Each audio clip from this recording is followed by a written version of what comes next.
Present day. Present time.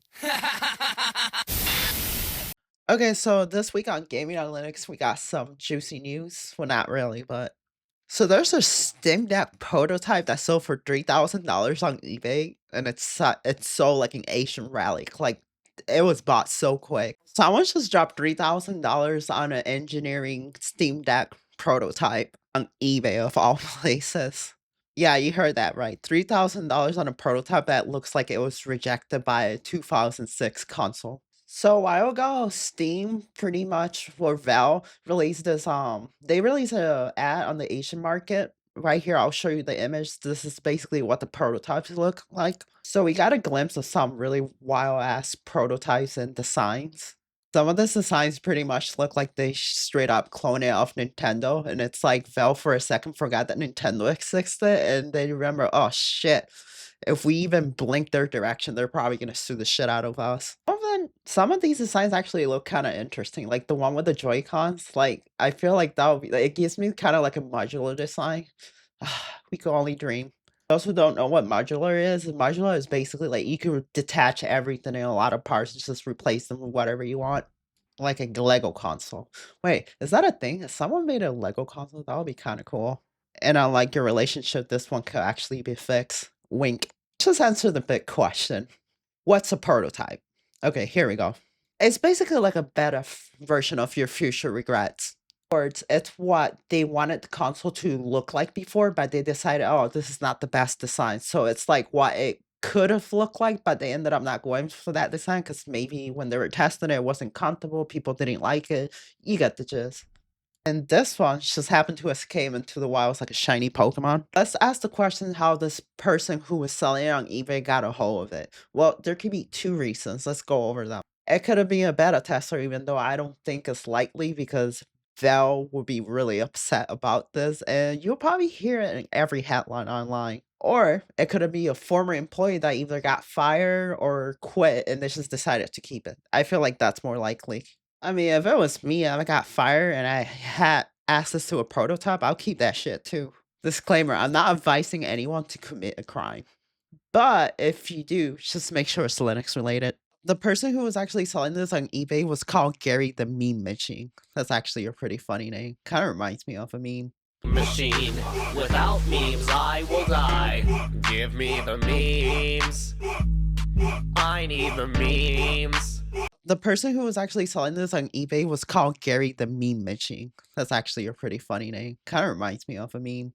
So they sold this absolute beast for $3,000 and it had joystick damage, and they also claimed before the person bought it that it had no operating system installed. So you're telling me you spent $3,000 on a prototype that has no operating system, a scratch up, and it looks like it came from a retro garage sale. Not only that, it's there's a joystick broken. Okay. Not only that, it looks so freaking glossy. Like this thing looks like a freaking fingerprint magnet. And to be honest, it pretty much makes the PS1 look like a supermodel compared to this design. But I'm not judging it. He appreciates the value in it. Go ahead. Maybe that thing will be worth like $10,000 or something. Like I could see some crazy ass collectors actually buying that of someone. I know people like that. There's way too many people in my life that'll drop crazy money just to have something no one else has. I gotta give that to them. If they're like a hardcore collector, I could actually respect that and find a value in that. Okay, so let's move on into something that actually help us. So Nexus Mod App 0.91 just dropped a new update and they're still finding some love for Linux. Thank God. I mean, it's been in beta, but it's more like I tested it out and it seems like I could actually see myself using it now. Even though it still is in beta, keep that in mind. Which means we're one step closer to modding games the same way that you will mod them in Windows, and not the old school way where you gotta download the mod, put it in a certain folder, just doing it manually. So they added some UI elements. So basically now they have two tabs, one that separates your mods of that game and one for your game collection. Yes, less UI clutter. Thank you. You post UI not clarity. I don't know. It wasn't even funny. Let me shut up. So I added auto discovery of games installed in your machine because setting paths for games manually is actually a war crime in 2025. Added a tab where the devs are actually working in this app. You could submit a game that is not present in there so they could work on it and add it later in the future. So yeah, you could submit missing games. That's a win. So I got Cyberpunk working with the mods in it and it worked fine, but then I run into some pain. There's like some, it tells me it's like some type of sync link thing. Like I could mod Cyberpunk, but when I try to mod a different game, it tries to shove all my mods directly in my Cyberpunk game, even though I clearly added the other game. I don't know. I just feel like my PC is trying to gaslight me or something. And as the compatibility in these apps gets better, I feel like this is going to help a little bit of one of those people that don't want too much to Linux because they don't have proper modding tools or whatever, even though you could do it manually. But most people, the average person usually doesn't know how to actually install mods or how they work or how to install them manually. Not only that, I find that a lot of when you go to Nexus Mod and you go for a mod, a lot of people don't, and a lot of mods, they don't tell you where to put the folder because certain mods don't just go in the mods folder. You got to do something weird, and a lot of modders just assume that you're using a mod manager, so they just shop there and they put no info in the description. So for those people that don't want to move to Linux because modding is hard on Linux, they're working on a solution.